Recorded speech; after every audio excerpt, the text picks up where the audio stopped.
Мигрантите се движат во близина на чиричната ограда што ја означува границата меѓу САД и Мексико во Аризона. Тие веќе пешачеле 9 милји од САД за да стигнат до овој камп во Сасабе.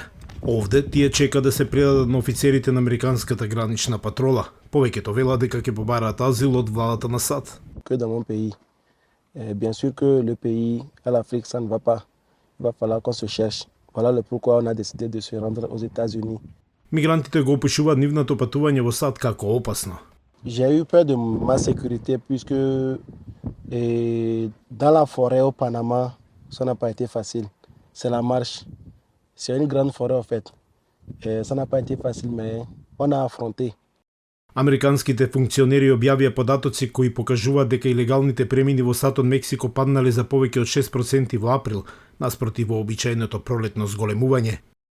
Царината и граничната заштита на САД соопшти дека наишле на речиси 129.000 мигранти помеѓу влезните пристаништа долж југозападната граница.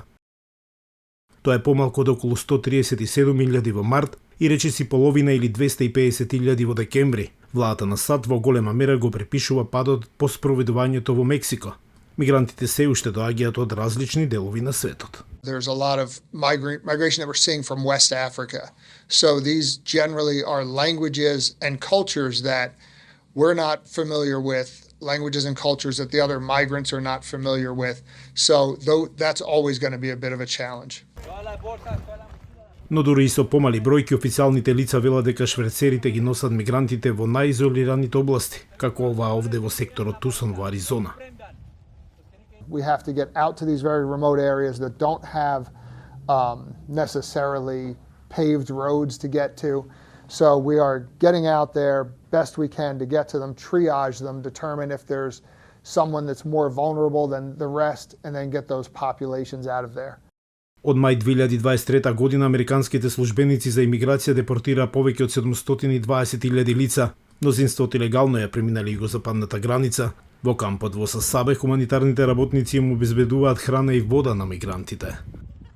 Used to be it was Mexico and Central America, and those people still come, but there are people from various countries in Africa, met people from Bangladesh, from India, from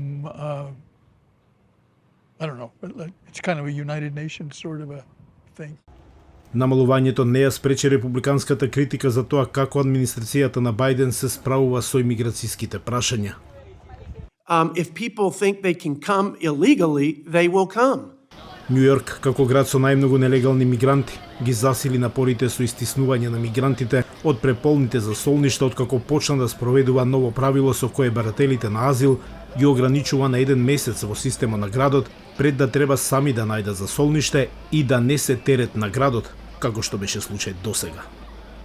За Алфа телевизија од Гласот на Америка, Јован Чономоски во Вашингтон.